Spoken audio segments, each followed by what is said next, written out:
केरबार एलहुँ हैं आ कुटुम के बहुते कुम्हर फड़लनि हैं। तो अपना सबमे कहावत छै जे बेन तऽ होअक चाही आ कुम्हरौरी बड नीक लगै छै। प्रायः हमरा तऽ बड नीक लगैया, आब अहाँ सबके नीक लगैत हैत कि नहि। हे कुटुम हे निकलै नहि। हाँ हाँ तऽ ओथियो लेब ने कम से कम। हाँ कहाँ तुम कुम्हर बड फड़ल है कुटुम। कुम्हर बड फड़ल है। हाँ हे बेन देबै ने।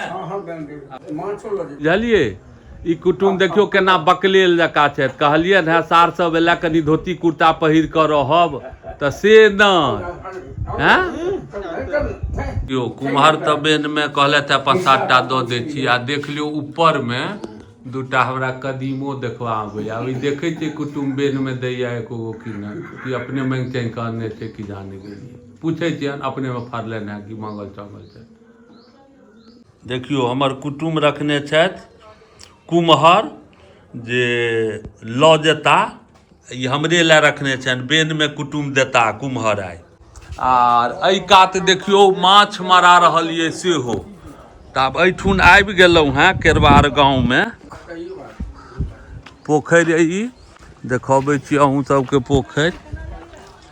आ एहिठुन आबि गेलहुँ हैं अचानक। तऽ कुटुम कहलथि हैं जे माछो मारै छै, माछो दऽ दै छी अहाँ सबके। तऽ बुझू कतेक पैघ भाग हमर सबके ई भऽ गेल पोखरि। आ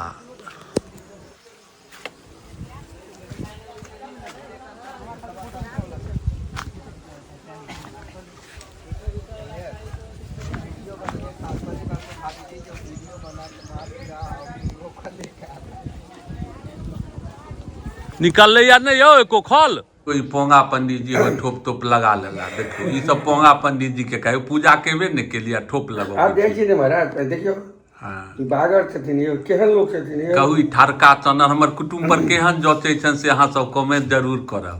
एना देखियो देखऽमे तऽ बिट्टी फूल छथि हमर कुटुम। अच्छा हाँ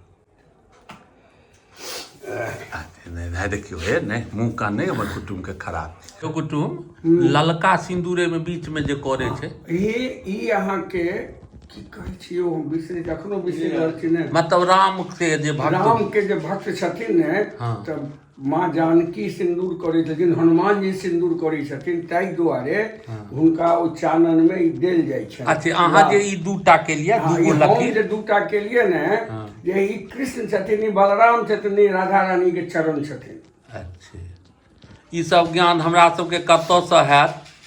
आर कुटुमे सब पूछि लेलियनि हैं कि कहू कुटुम के तऽ कुटुम छथि तऽ नहि गारि तारि पढ़बनि सेहो नहि हैत।